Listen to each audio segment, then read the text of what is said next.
Bismillahirrahmanirrahim. Assalamualaikum warahmatullahi wabarakatuh. Alhamdulillahirabbil alamin. Wassalatu wassalamu ala asyrafil anbiya'i wal mursalin wa ala alihi wa sahbihi ajma'in. Qala Allah bil Qur'an, a'udzu billahi as-sami'il 'alim minasy syaithanir rajim. Bismillahirrahmanirrahim. Inna Ibrahim kana ummatan qanitan lillahi hanifa wa lam yakun minal musyrikin. Sungguh Ibrahim adalah seorang imam yang dapat dijadikan teladan, lagi patuh kepada Allah dan hanif, dan sekali-sekali dia tidak tergolong orang yang mempersekutukan Allah. Syakiran li'an'umih, dia mensyukuri nikmat-nikmat Allah. Ijtabahu wa hadahu ila siratim mustaqim, Allah telah memilihnya dan menunjukinya kepada jalan yang lurus. Wa atainahu fid dunya hasanah wa innahu fil akhirati laminas shalihin. Dan kami berikan kepadanya kebaikan di dunia dan di akhirat benarlah dia termasuk orang yang saleh. Shadaqallah wa shadaqa rasuluh wa ba'd. Jamaah yang mulia, alhamdulillah, secara pribadi saya mengucapkan rasa syukur saya kepada Allah dan mengajak kita untuk mensyukuri yang Allah berikan kepada kita.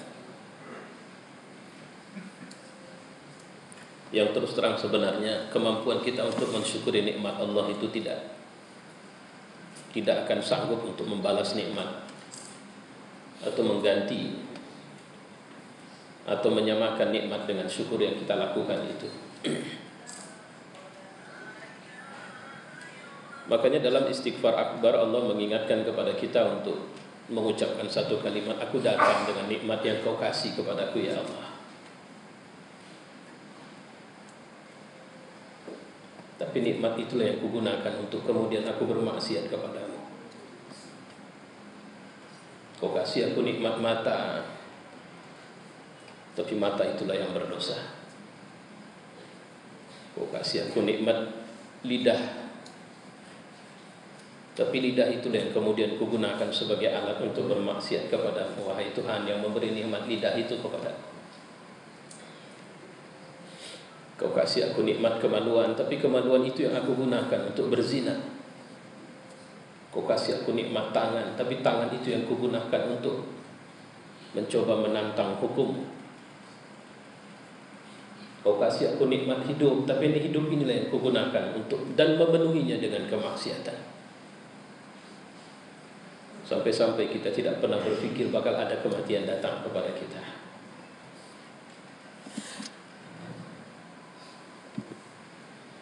Malam ini kita mau belajar tentang orang yang selalu kita sebut dalam salat kita dan disebutkan juga sebagai uswah hasanah, yang sebenarnya kita tidak sebanding dengannya.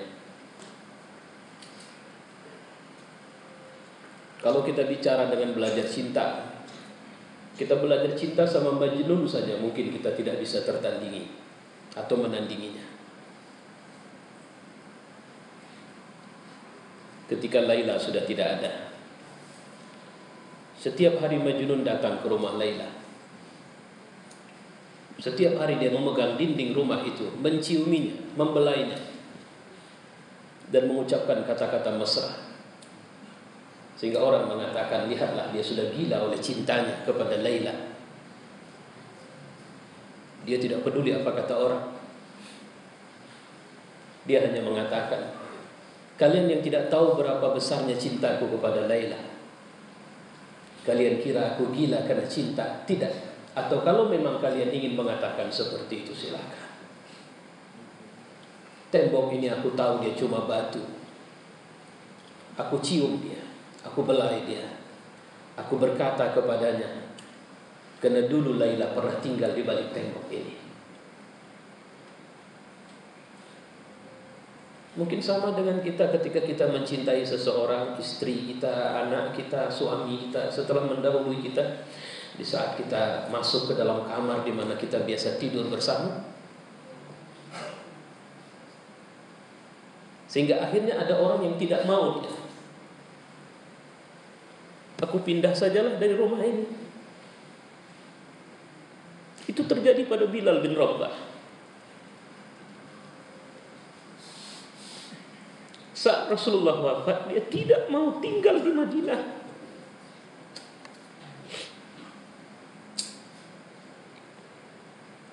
Dua khalifah menahannya, jangan. Tidak. Aku tidak sanggup tinggal di bumi di mana di dalamnya ada tubuh orang yang paling aku cintai itu. Dia tinggalkan. Dia pergi ke Suriah.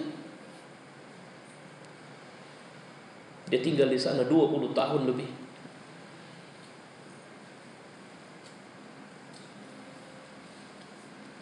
Di masa Umar dia balik ke Madinah. Umar bilang sama dia, Bilal, dulu kau muazzinnya Nabi.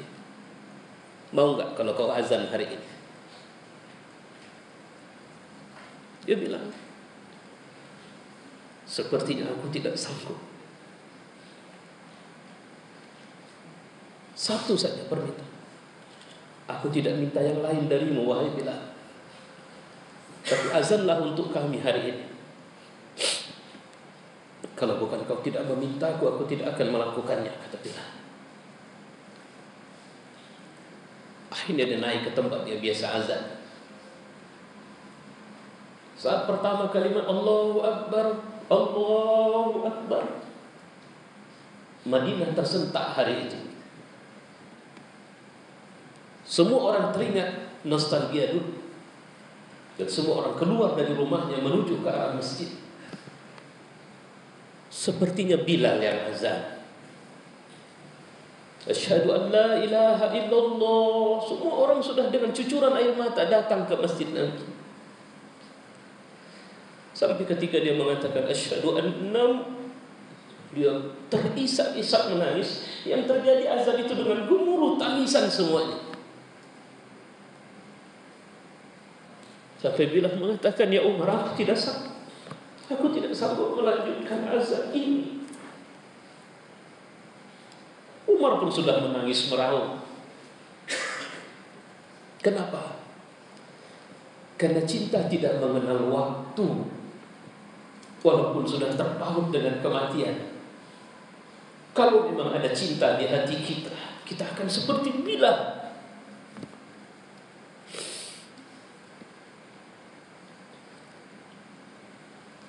Hari ini kita coba buktikan bahwa apa kita memang mencintai Ibrahim alaihissalam, atau mungkin apa kita memang mencintai Allah, dan kita coba belajar dari cintanya.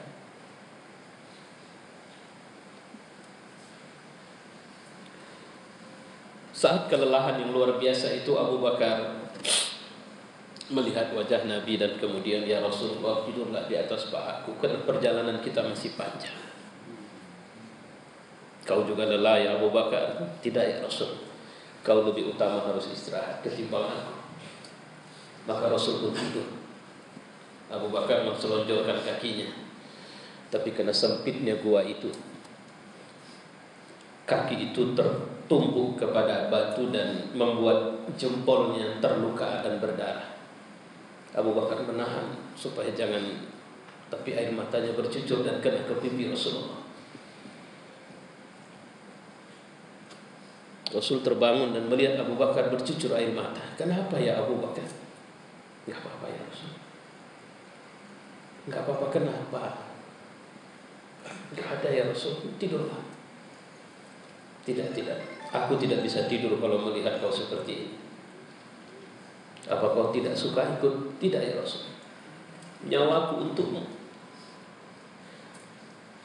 Aku siap berulang kematian datang kepadaku juga tidak ada masalah asal kau tidak. Aku tinggalkan semua hartaku, ku bawa ya Rasul. Aku siapkan semua. Jadikan Allah. Kakiku berdarah ya Rasul.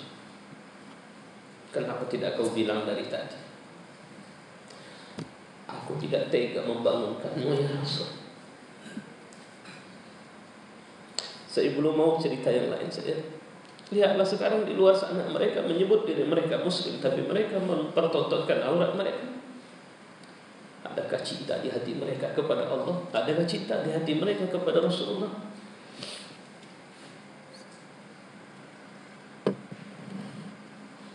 Majelis ini kita bentuk sebenarnya demi Allah. Kalau tadi Ustaz Rais bilang nanti Pak Rudi bilang, saya akan lebih menjelaskan. Saya tidak pernah berpikir saya membesarkan diri saya sejak saya mengenal dakwah. Saya berpikir seperti yang saya bilang sama ibu-ibu tadi siang, saya sudah merasa berbahagia ketika Allah masih memilih saya untuk berada di barisan orang yang mendakwahkan Islam. Di saat saya tahu betul saya ini ahlu maksiat, saya banyak maksiatnya kepada Allah. Saya bukan orang yang tiap malam bisa setiap malam bisa merasakan hubungan cinta saya yang benar kepada Allah. Saya bukan orang yang setiap hari bisa melakukan kebaikan yang utuh di jalan Allah, tidak. Tapi saya masih bermaksiat sama Allah. Tapi Dia masih pilih kita. Ini kita coba belajar itu.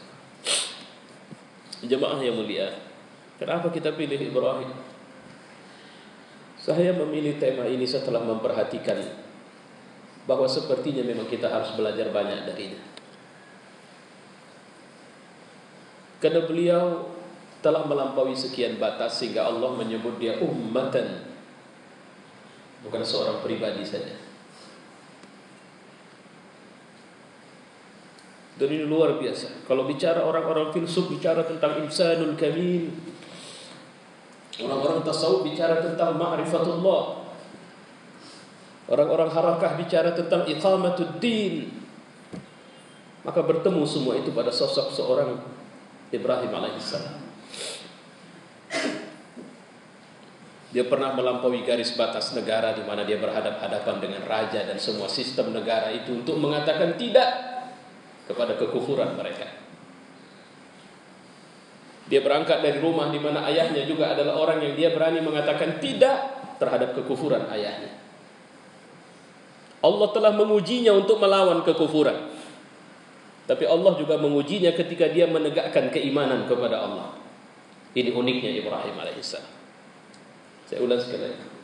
Allah mengujinya untuk melawan kekufuran sehingga dia berhadapan dengan ayahnya yang kufur, dengan rajanya yang kufur, dengan negaranya yang kufur, dan dia lulus sebagai orang mukmin. Tapi setelah dia lulus sebagai seorang mukmin, Allah masih mengujinya lagi dalam keimanannya sehingga dia lulus sebagai Khalilullah. Jadi kalau kita peras ringkasannya di situ. Makanya Allah menyebut dia dengan qanitan lillahi hanifa. Itu bukan bahasa manusia itu. Bagaimana Allah mengujinya untuk menghadapi kekufuran?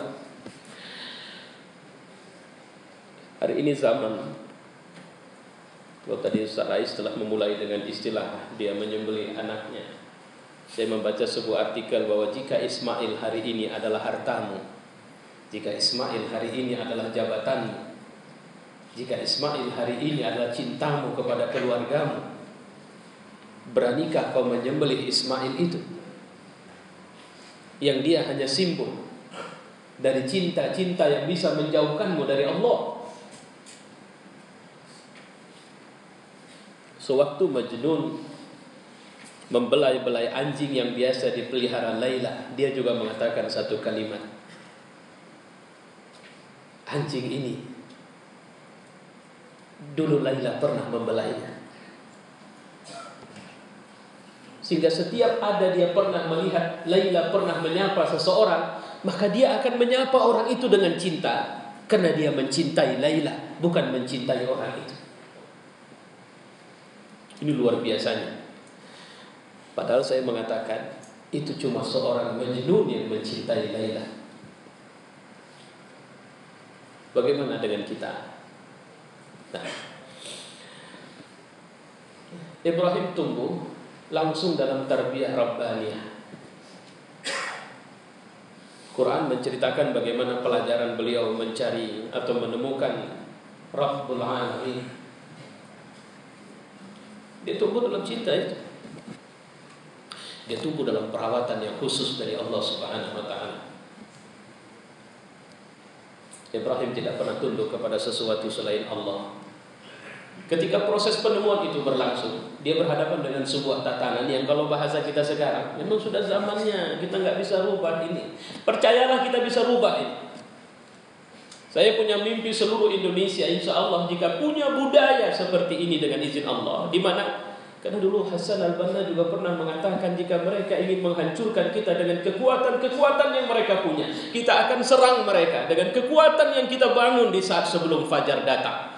Apa itu? Di saat Rabb kita turun begitu dekatnya kepada kita, dan di saat itu kita melaporkan semua masalah kita kepadanya. Itulah kekuatan yang sekarang ini nyaris, bahkan bisa dibilang sudah punah. Ada berapa orang tua yang minta kepada Allah, wahai Tuhan, aku sedang membesarkan anakku Tuhan. Kau telah beri harta, aku bisa sekolahkan dia ke sekolah-sekolah besar.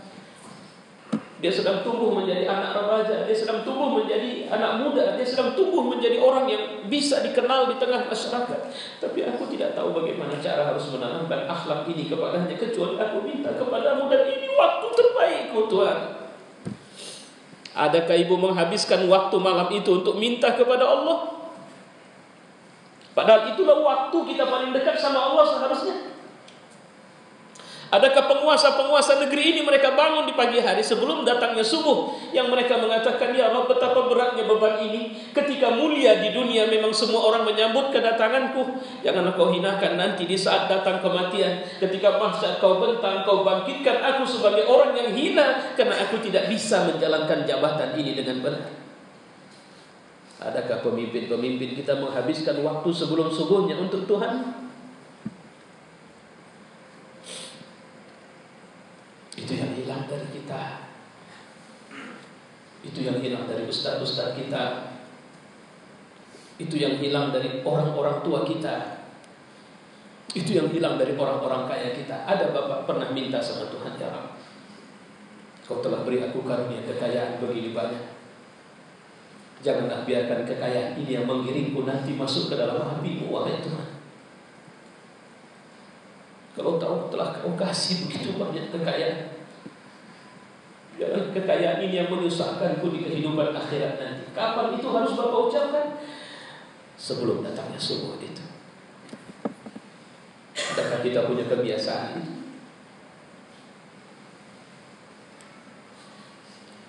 Ketika kita pulang kepada Ibrahim, kekuatan keimanannya, ketundukannya kepada Allah, hasil tarbiyah Allah langsung kepadanya, itulah yang kemudian dia berani bilang tidak.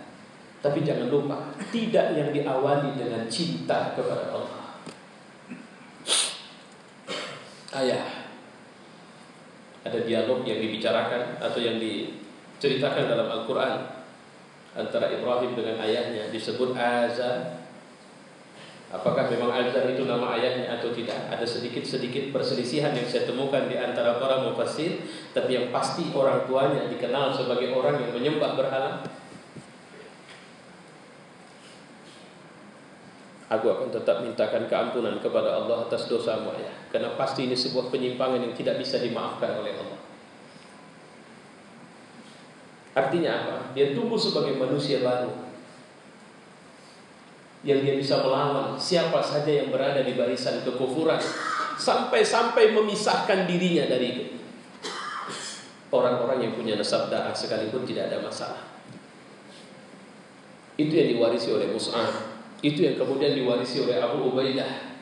Ketika mereka berhadapan dengan orang tua mereka, mereka bilang, harga Islam ini jauh lebih mahal dari harga ketaatan dalam maksiat kepada orang tuaku.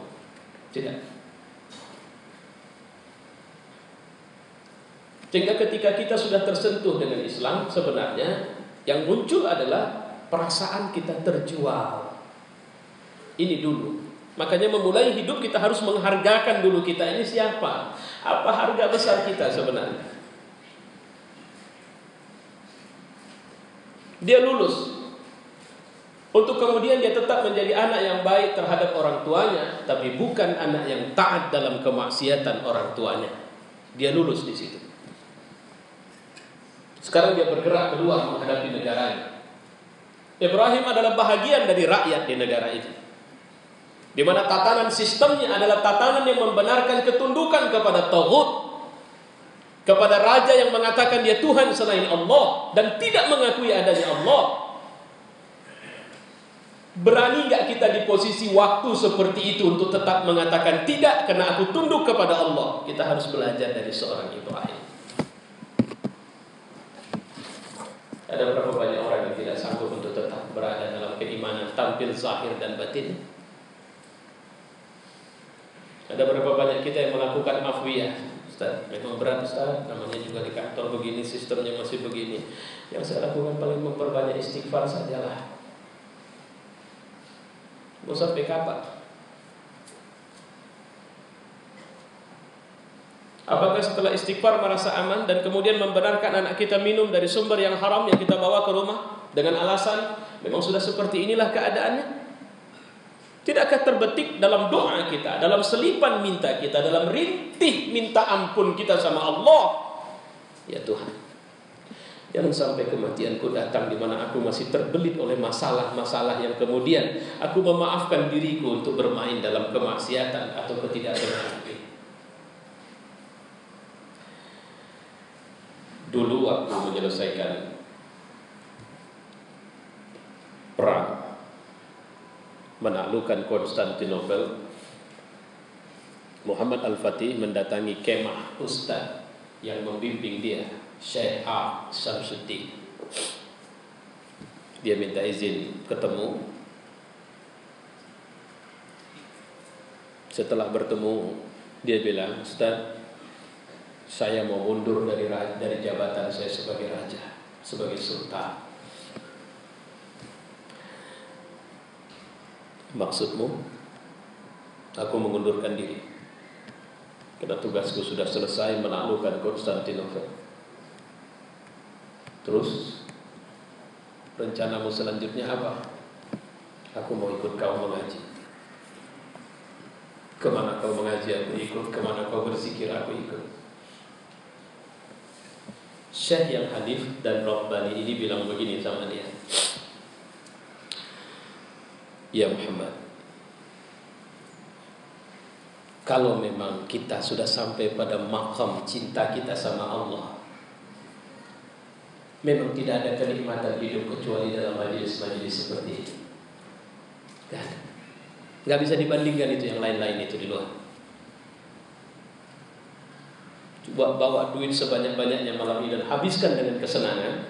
Terus catatlah secara jujur rasa hati itu dan pergilah kemari tanpa uang. Gak bisa dibandingkan. Itu yang bahasa Ibnul Qayyim. Yang kita dapatkan ini adalah sesuatu yang jika anak raja tahu bagaimana cara ngerampasnya, dia akan rampas itu dari kita.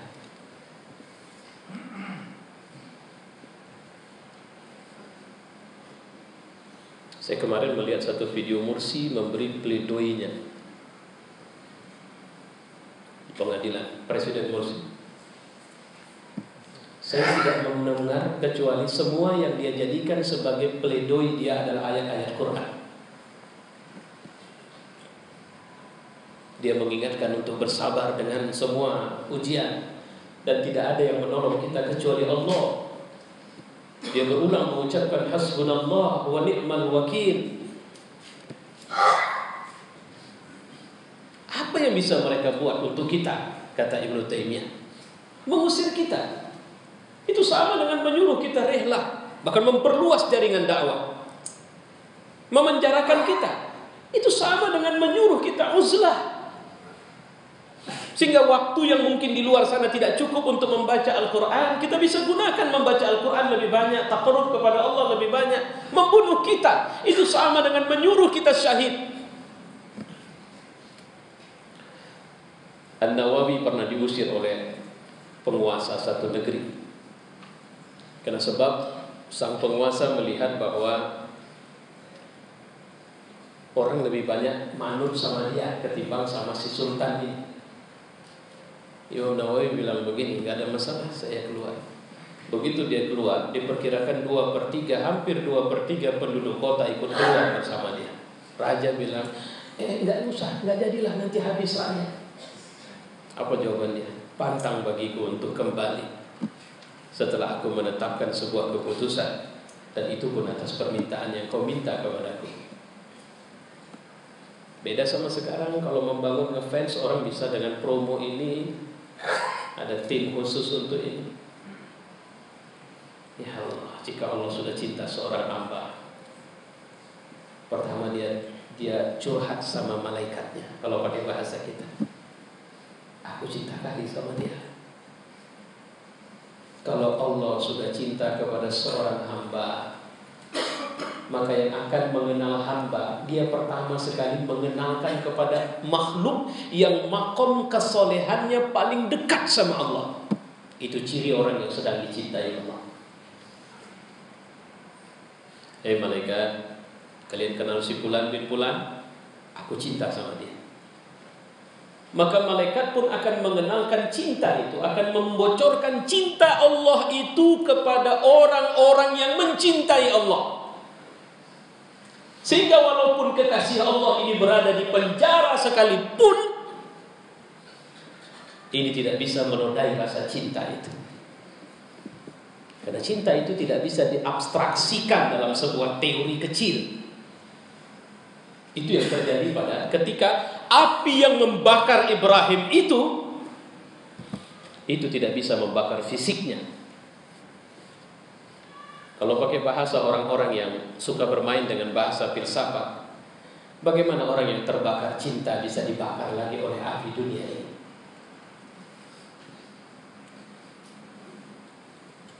Ibrahim keluar sebagai pemenang, bahwa dia tetap bersih. Tapi ternyata ujian menghadapi kekufuran itu jauh lebih rendah daripada ujian mempertahankan keimanan dan cintanya sama Allah. Inilah episode yang akhirnya telah menyebabkan kita juga hadir di sini. Setelah dia menang, mempertahankan keyakinannya dan cintanya dan cinta Allah kepadanya, maka dia pun bergerak ke Palestina.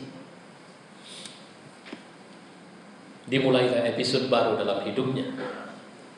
Episode dia seorang suami, dan episode dia seorang ayah, dan juga episode dia seorang imamul muttaqin, imamnya orang-orang yang bertakwa, marjaknya, tempat kita merujuk, tempat kita belajar. Kalau mau cari siapa orang yang lantas layak kita imamkan dalam ketakwaan kita, maka dekatilah, belajarlah pada seorang Ibrahim.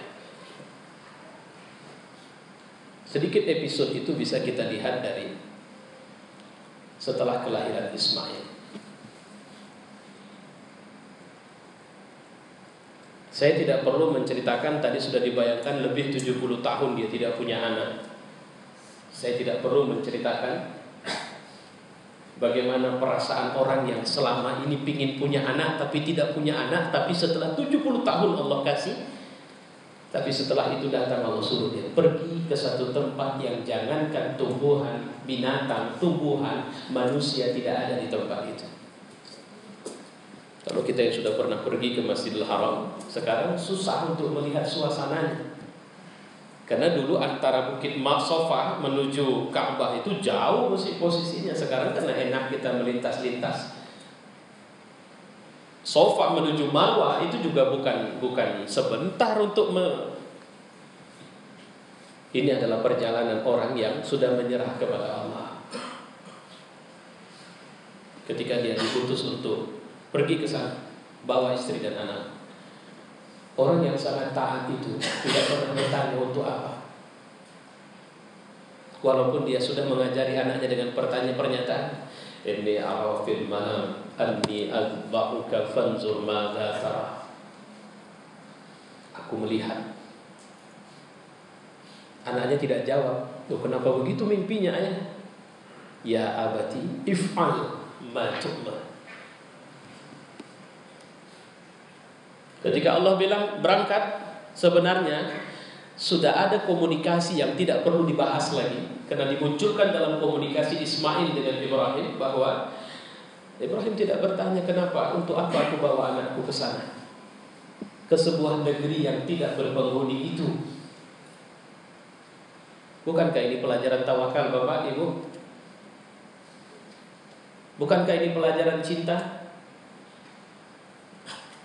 bahwa cinta yang paling tinggi itu adalah mencintai Allah, sehingga dimanapun di bahagian bumi ini ketika Allah yang menyuruh kita melakukannya, maka kita tidak perlu mengkhawatiri, karena pasti sang kekasih tidak akan membiarkan kekasihnya terlunta-lunta atau kekasihnya terabaikan begitu saja. Bukankah seorang yang mencintai Allah akhirnya di posisi manapun di antara makhluk dia tidak pernah khawatir? Kenapa? Karena Tuhanku pasti tidak akan meninggalkanku, karena Tuhanku pasti akan menjagaku. Itu yang dibilang oleh Nabi Musa ketika orang-orang Yahudi bilang, bagaimana ini? Fir'aun sudah dekat, kenapa kau tidak lagi minta sama Allah? Tanya kepada Tuhanmu, kayaknya Tuhanmu itu berbohong. Apa jawab Musa? Tuhanku tidak berbohong. Adakah rasa cemburu di saat orang menghinakan Allah, menghinakan Rasulullah hari ini? Di saat orang menginjak-injak sunnah Nabi SAW hari ini? Di saat orang-orang batil memimpin kita? Di saat orang-orang jahat menguasai kita? Adakah rasa marah? Oh, aku tidak bisa diam. Kalau dia cuma menghina diriku tidak ada masalah, tapi kalau dia menghina Rabbul Alamin, aku tidak bisa diam. Adakah perasaan itu? Rute Palestina menuju Makkah waktu itu adalah rute tawakal.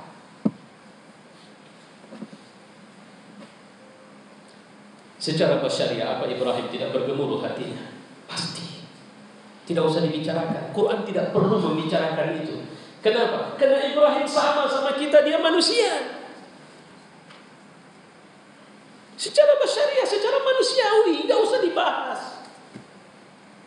Apakah ada perasaan tidak menentu? Perasaan itu terkalahkan oleh cintanya kepada Allah. Sehingga apa yang muncul dalam wujud perjalanan itu, tidak ada sepatah kata pun keluar dari Ibrahim terhadap istrinya, kecuali hal-hal yang memang sangat penting. Kalau pakai bahasa saya mungkin nangis dia itu, kasih air minum dia, mungkin dia nangis, dia haus sambil jalan. Nggak ada canda, tidak ada. Karena ini sebuah perjalanan yang sepenuhnya tawakal. Dan Ibrahim juga berada dalam sebuah ketidakmenentuan kalau secara basyariah. Saya mengatakan ini karena ini hal yang manusiawi. Dia tahu mau dibawa kemana, dia tahu. Tempatnya di mana dia tahu. Dia suruh ngantar ke situ, dia tahu. Nanti kalau sudah sampai turunkan dan balik, langsung balik ke Palestina. Dia tahu bahwa dia harus melakukan itu, tapi dia tidak tahu apa rencana Allah di situ. Adakah keyakinan kita kepada Allah? Kita tidak peduli rencana Allah, karena Allah pasti tidak merencanakan sesuatu yang buruk bagi kita kalau kita sudah mencintainya dan dia mencintai kita.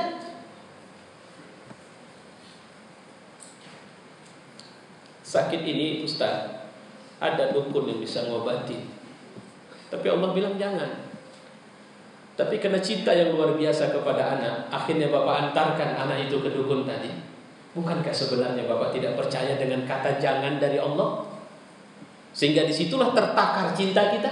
Disitulah ketahuan garis batas maksimal. Ternyata kita tidak mencintai Allah, kita lebih mencintai anak kita ketimbang Allah. Tapi Ustaz, kalau saya biarkan dia bakal meninggal, apakah dia pergi kepada yang akan membunuhnya, yang akan menelantarkannya?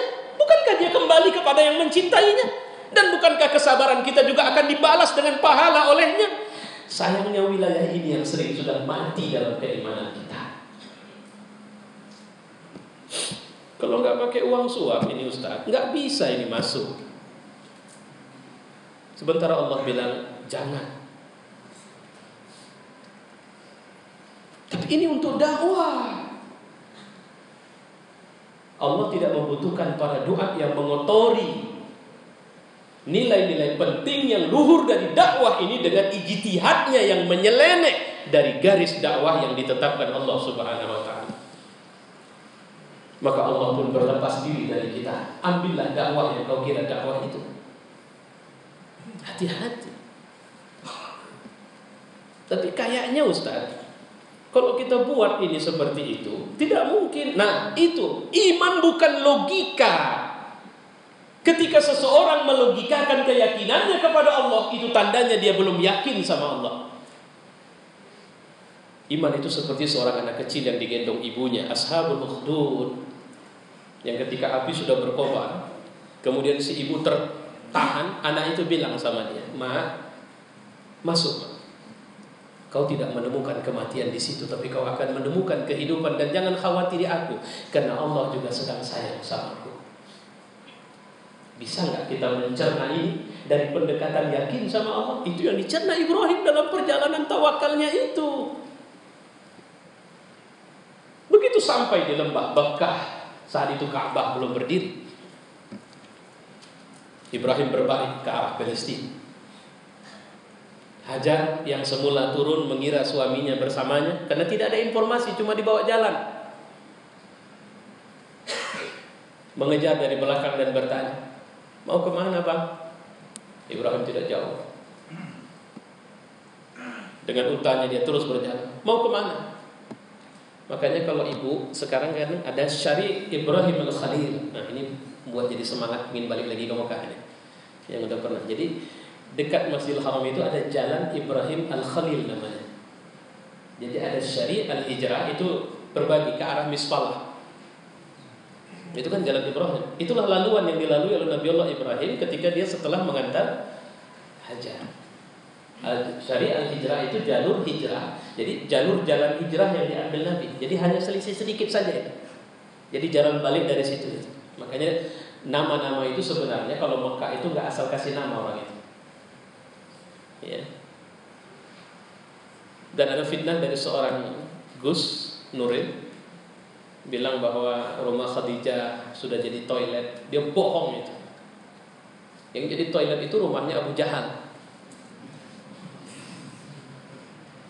Ya. Jadi kalau bapak pergi ke Marwah, keluar dari pintu, kan sana ada toilet itu. Nah itu dulu rumah Abu Jahal di situ. Di mana rumah Arqam bin Abil Arqam? Di dekat Bukit Sofa. Sekarang sudah menjadi lintasan sa'i kita juga. Gitu. Jadi nggak ada orang. Jadi jangan mau terjebak pada tuduhan-tuduhan orang yang memang berpenyakit hati. Akhirnya Hajar bertanya, apa kau tinggalkan kami karena ini perintah Allah? Jawab Ibrahim, ya. Kalau begitu aku tawakal kepada Allah. Hajar berbalik, Ibrahim berjalan. Apa yang terjadi selanjutnya? Gak usah dibahas lebih lanjut.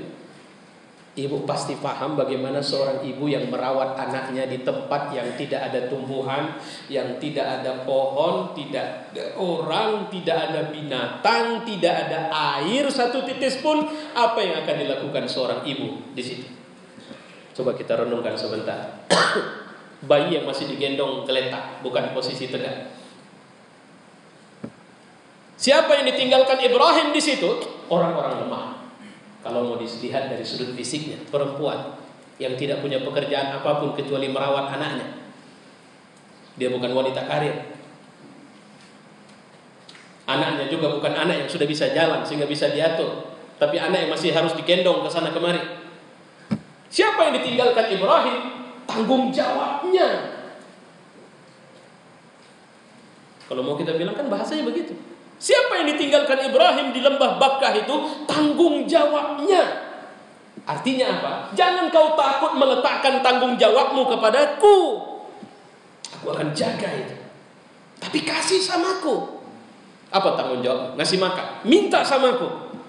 Apa tanggung jawabmu? Ngurus negara. Minta samaku. Jika kau tidak menyerahkannya kepadaku, maka tidak akan terjadi proses ini. Jadi yang diletakkan itu tanggung jawab. Siapa yang mengatur tanggung jawab itu selanjutnya? Ibrahim tidak lagi punya ikatan. Gak ada HP, gak bisa SMS-an, gak bisa Skype. Ya. Bang nanti kalau rindu, ya udah miss call aja, saya akan telepon balik gitu. Gak ada. Zaman itu jangan. Belum ada. Apa yang dilakukan oleh, episode selanjutnya adalah episode yang dibentuk di rumah cinta itu. Itu yang harus kita paham.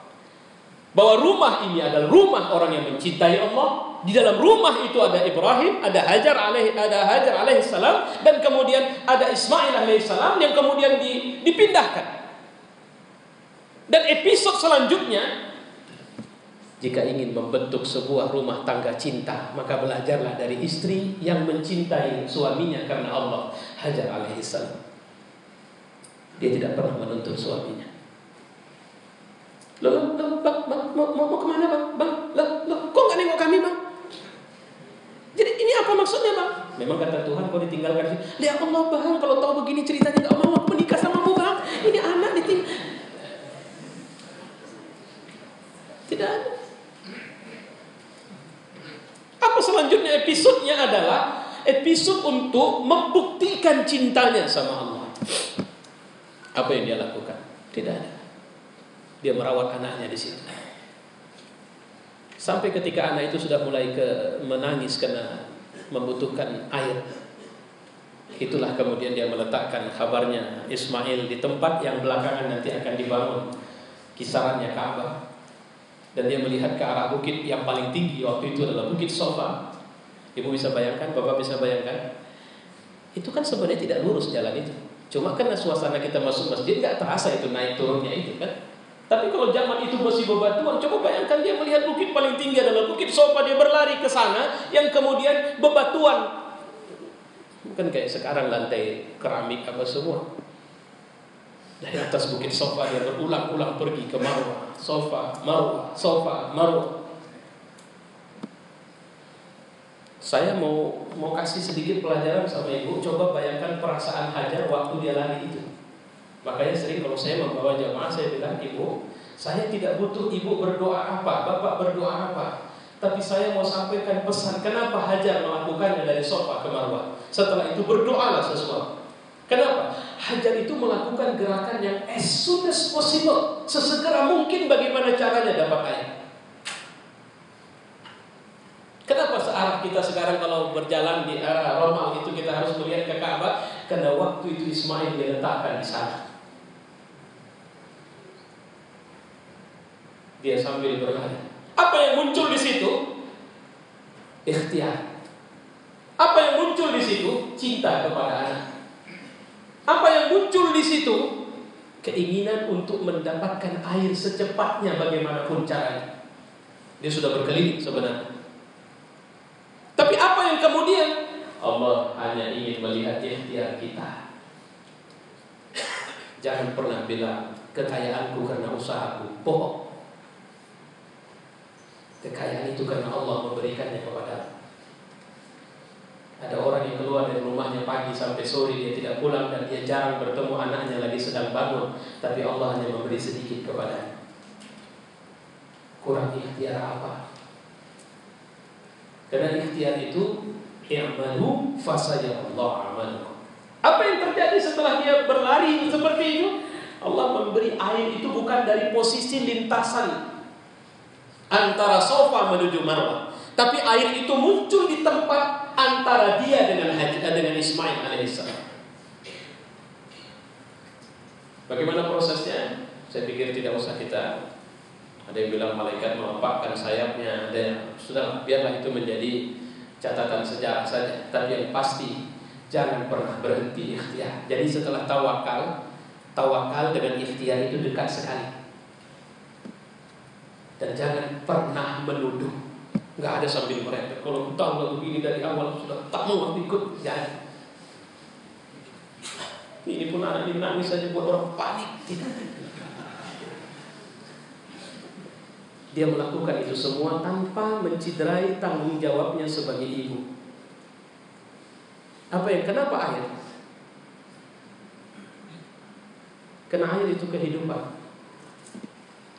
Begitu Zam-Zam muncrat, maka itulah awal peradaban di Makkah terjadi. Kabilah Jurhum pun datang. Kemarin saya dikasih tahu di mana kabilah Jurhum itu bermukim. Itu Pak Ustaz, arah sana itu. Itulah tempat mukimnya kabilah Jurhum waktu itu. Dan mereka sangat menghormati Hajar sebagai pemilik lembah Makkah. Dan Hajar tidak pernah mengatakan akulah pemiliknya, tapi Allah lah pemiliknya. Keyakinan itu memang tidak bisa dipelajari dengan logika. Episode Hajar ternyata episode yang luar biasa. An-nisa'u imadul bilad. Wanita itu ibu negara. Kayaknya benar itu. Jadi kalau saya bilang kayaknya, bagi orang yang ragu, kenapa? Karena melalui seorang perempuan bernama Hajar itulah satu kabilah baru terbentuk dan akhirnya menjadi sebuah kabilah yang dari situlah lahir Nabi Allah Muhammad sallallahu alaihi wasallam.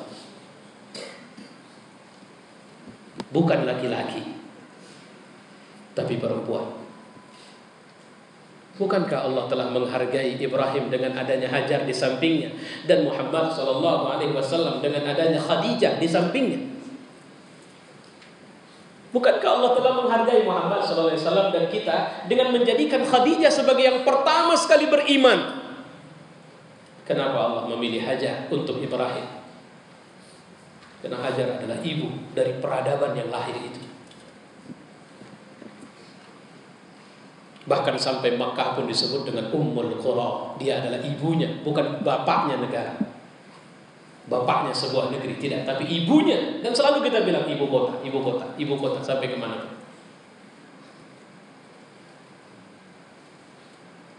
Adakah foto Hajar? Adakah tradisi haul terhadap Hajar tersisakan? Tidak. Kita hanya menampak tilasi perjalanan besar dari orang-orang besar itu. Sampai ketika negeri ini sudah siap menjadi sebuah komunitas negara, Allah mengirim Ibrahim datang lagi. Untuk apa? Membangunkan asas Makkah, Ka'bah.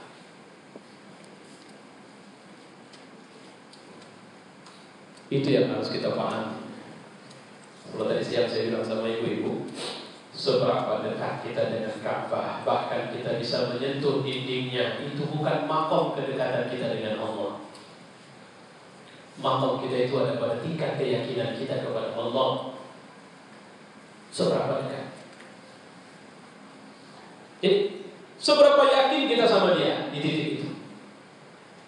Sehingga ada orang tua yang kakinya buntung, dia cuma memakai tangannya saja untuk berjalan kemana? 60 tahun lebih dia tidak pernah ketinggalan takbiratul ihram. Kenapa? Karena hatinya hidup dan sehat. Atau orang yang ditutup matanya untuk bisa melihat bumi ini, tapi Allah biarkan hatinya untuk mudah menghafaz Quran. Bahkan seorang anak kecil yang pernah kita lihat dia menghafaz Quran, dan ketika ditanya oleh host sama dia, apakah kau menginginkan matamu bisa melihat? Dia jawab tidak. Loh, kenapa? Bukankah semua orang buta menginginkan bisa melihat? Supaya aku bisa berhujjah di hadapan Allah. Ya Tuhan, aku telah bersabar dengan butanya mataku selama hidup dunia. Izinkan aku masuk surga karena kesabaran ini. Adakah kita mau bersabar dengan kesulitan yang Allah berikan kepada kita? Nah, ini persoalan-persoalan yang kita hadapi. Kiblat itu hanya simbol dari ada seorang yang sudah aku antar untuk membangun kota ini. Ada orang yang aku antar kemari. Dan ini hanya simbol dari kalian bisa melakukan perulangan itu kembali. Selama kalian datang kemari dengan semangat mereka dulu datang kemari. Nah, kita datang sekarang. Tapi memang harus ada yang disembelih.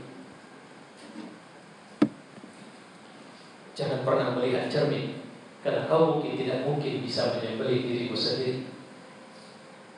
Tapi selalu sekali yang mengganggu cinta kita sama Allah itu tidak pernah jauh dari kita.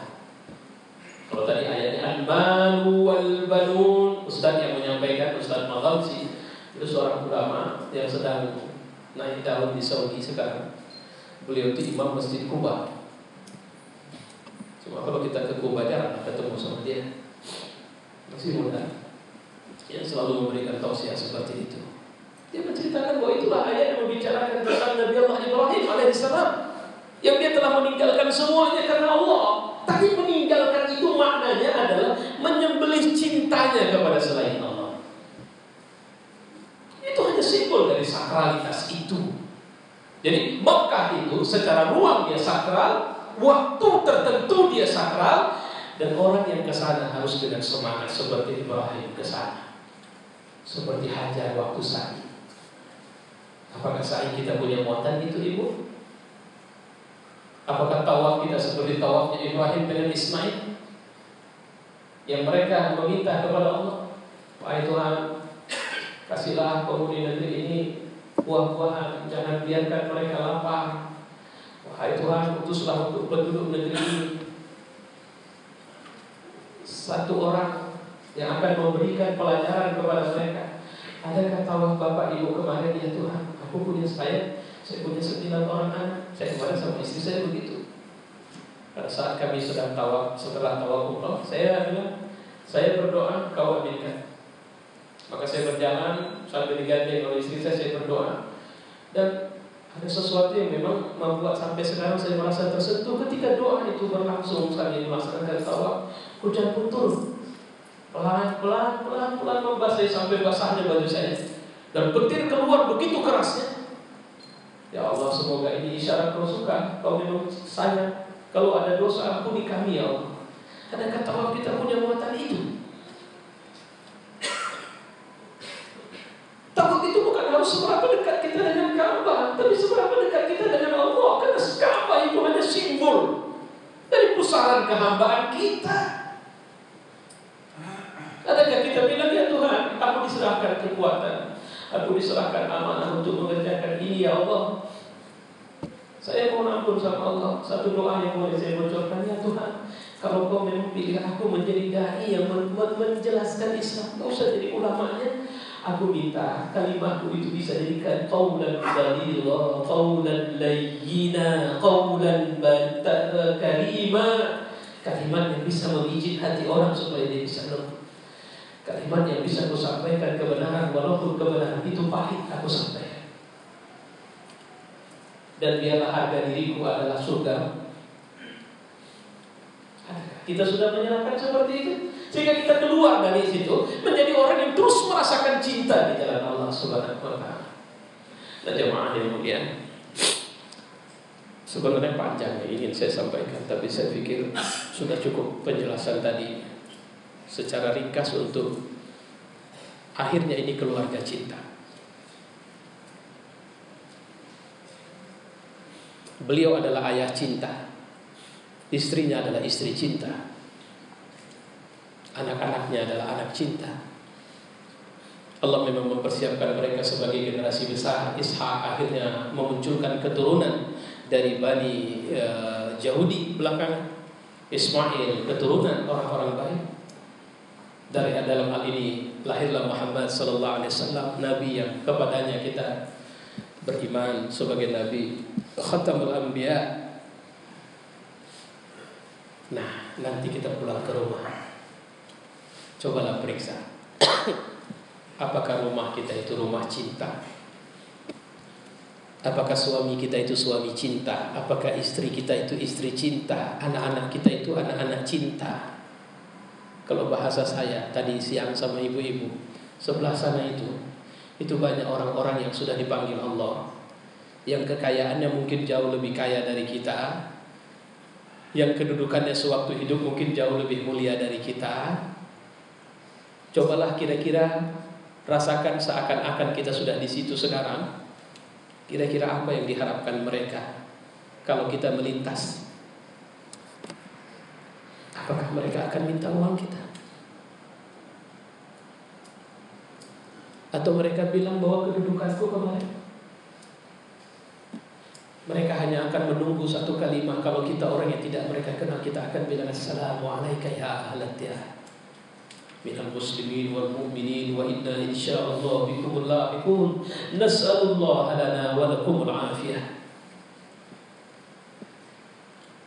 Atau dari sudut manapun anak-anak mereka, oke lah mereka sukses telah buat anak mereka S2, S3, punya jabatan sukses, punya ini, jadi presiden, jadi gubernur, jadi wali kota, jadi ini. Apakah itu membahagiakan mereka di saat kematian datang? Mereka hanya akan senang jika anaknya sanggup secara tulus mengucapkan Rabbil firli wa liwalidayya.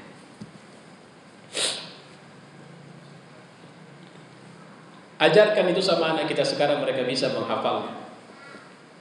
Tapi apakah mereka bisa mengucapkan kalimat itu setelah kematian kita dengan tulus? Jawabannya, itu hanya tergantung jika mereka mencintai Allah, jika mereka beriman kepada Allah. Jika tidak, mereka tidak akan. Saya sering sedih kalau dipanggil ngisi pengajian orang yang malam ketiga, malam ketujuh, di saat orang wirid, si anak sibuk di dapur mempersiapkan. Saya bilang, kenapa kau undang kami kemari sementara kau tidak peduli terhadap doa untuk orang tuamu ini? Kenapa kau tidak duduk di sini? Duduklah. Seharusnya kau lah yang memimpin doa ini, bukan kami. Adakah anak-anak kita menyimpan cinta seperti itu? Adakah mereka mencium tangan kita dengan cinta? Adakah suami kita seperti Ibrahim, yang dia tidak pernah bicara tentang dunia saja, tapi dia juga bicara tentang akhirat dan kehidupan cintanya. Dan tidak ada cinta yang bisa mengantarkan kita seperti itu kecuali kita mencintai Allah. Sampai Allah pun akan mengumumkan cintanya kepada malaikat. Cobalah duduk, tenang dulu dan rasakan, apakah Allah sudah umumkan bahwa dia mencintai kita kepada malaikatnya? Saya khawatir belum. Kenapa? Karena kita masih biasa bermaksiat. Kita masih suka bermaksiat. Kita masih ghil, masih ada dendam, masih ada hasad,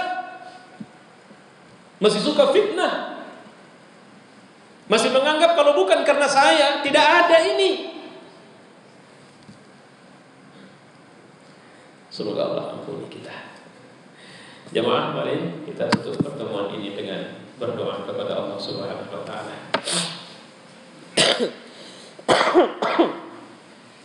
Alhamdulillahirabbil alamin.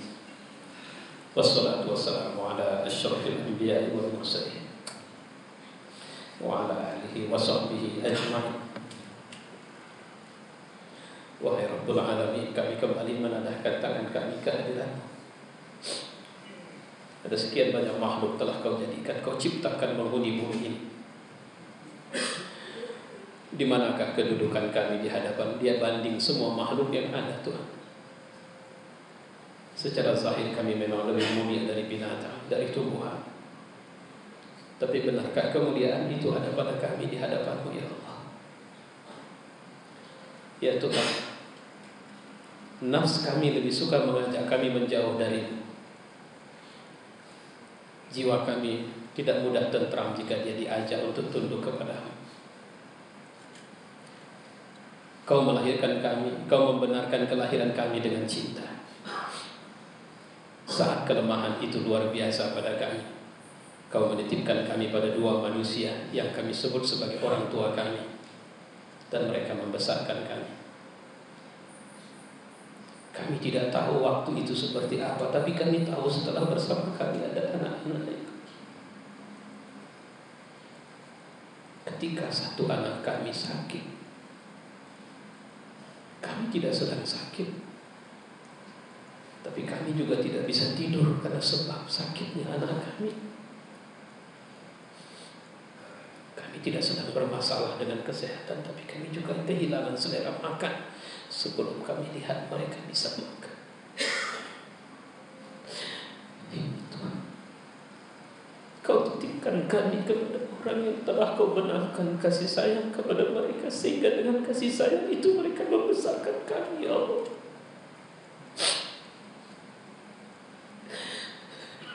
Maka gantilah setiap tangan yang mereka hantarkan ke mulut kami untuk menyuapi kami itu sebagai perbuatan-perbuatan yang Kau nilai ibadah di hadapan-Mu, ya Allah. Gantilah kurang tidur mereka karena menjaga kami menjadi waktu tahajud mereka kepada-Mu, ya Allah.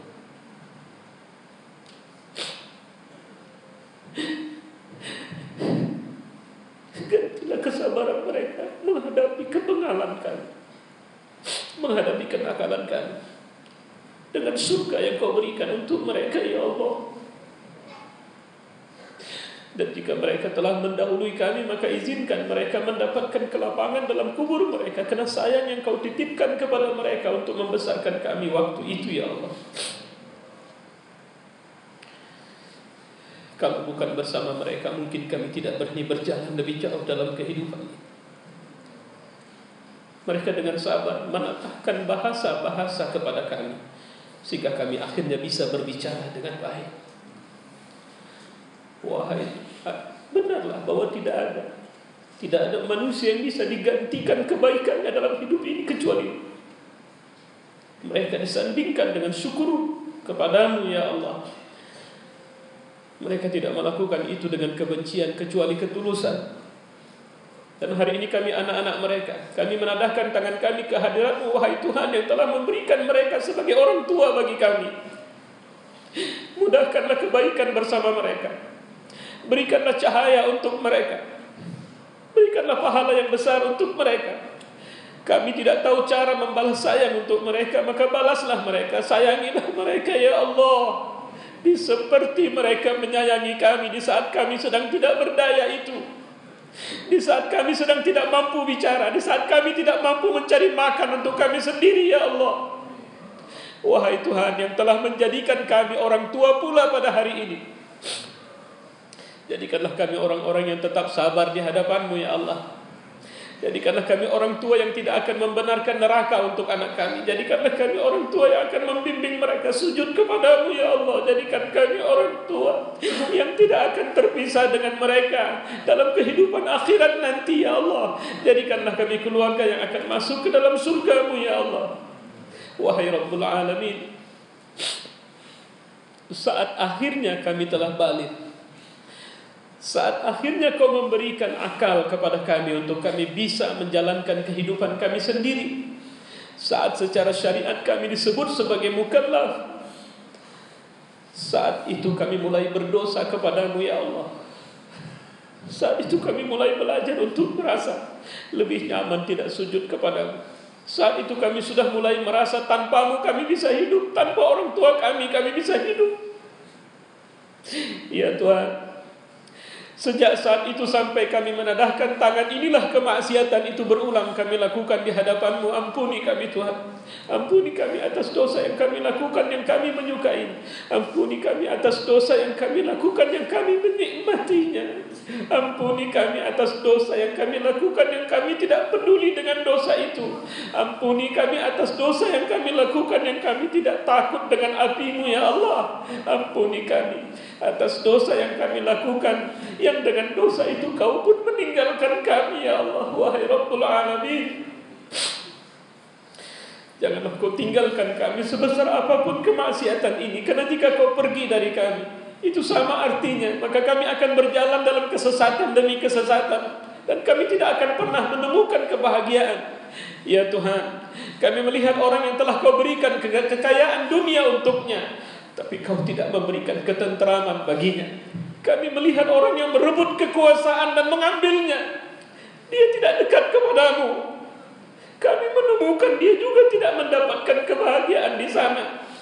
Ya Tuhan, janganlah harta, janganlah kekayaan, janganlah kekuasaan, janganlah anak-anak membuat kami jauh dari-Mu ya Allah. Jadikanlah semua itu sarana kami mendekat kepada-Mu ya Allah, bukan menjauh dari-Mu ya Allah. Ya Tuhan, jadikanlah kami orang yang beruntung, karena Kau selalu menunjuki kami dan kami bisa menjalankan petunjuk-Mu untuk tetap taat kepada-Mu ya Allah. Wahai Rabbul Alamin, teruslah mempersaudarakan kami dengan orang-orang soleh. Teruslah membenarkan persaudaraan ini berjalan di atas landasan keimanan. Teruslah membantu kami untuk tetap tegar menjadi orang-orang baik di jalan-Mu ya Allah. Di tengah zaman di mana orang sedang berbondong keluar dari agama-Mu, di tengah zaman di mana pemimpin-pemimpin sedang mempertontonkan kekurang ajaran mereka, yang mereka melakukan pembangkangan di depan-Mu, yang mereka merasa bahwa mereka sanggup melakukan apa saja tanpa-Mu, dan kemudian mereka tidak mempedulikan marah-Mu, dan mereka mengira bahwa mereka tidak akan pernah mati dan kembali kepada-Mu. Ya Tuhan, jauhkan kami dari cengkeraman pemimpin-pemimpin zalim, ulama-ulama yang menjual akhiratnya untuk dunia, dan orang-orang kaya yang bakhil, serta anak-anak muda yang mereka menghancurkan moral mereka ya Allah. Wahai Tuhan, jangan biarkan kufar, syaitan dan iblis menang di negeri ini ya Allah. Izinkan kami bahagian dari orang yang ikut menjaga agama-Mu. Izinkan kami bahagian dari orang-orang yang ikut berjuang di jalan-Mu. Izinkan kami menjadi bahagian orang-orang yang ikut mendakwahkan agama ini ya Allah. Izinkan rumah kami penuh dengan sinar cahaya-Mu ya Allah. Izinkan keluarga kami adalah keluarga yang tunduk kepada-Mu ya Allah. Izinkan kematian jika datang kepada kami, di saat itu Kau sedang ridha kepada kami, di saat itu Kau sedang mencintai kami, dan kami sedang mencintai-Mu ya Allah. Izinkan hati kami dipenuhi dengan ketundukan, ketaatan, ta'zim kepada-Mu ya Rabbal Alamin. Walaupun jika mengukur dengan perbuatan, sepertinya kami hamba yang terlalu banyak tidak berterima kasih kepada-Mu. Ya Tuhan, Jadikanlah malam ini dan hari-hari selanjutnya kami adalah orang-orang yang menjadikan semua waktu tersisa dalam hidup kami untuk tunduk kepadamu, untuk menjadi mujahid di jalanmu, untuk menjadi tentaramu, untuk menjadi pembela agamamu, untuk menggunakan harta dan jiwa kami di jalanmu ya Allah. Rabbana zalamna anfusana wa illam taghfir lana wa tarhamna lanakunanna minal khasirin. Rabbana atina fid dunya hasanah wa fil akhirati hasanah wa qina adzabannar. Sallallahu wasallam ala Muhammad wa ala alihi wa sahbihi ajma'in.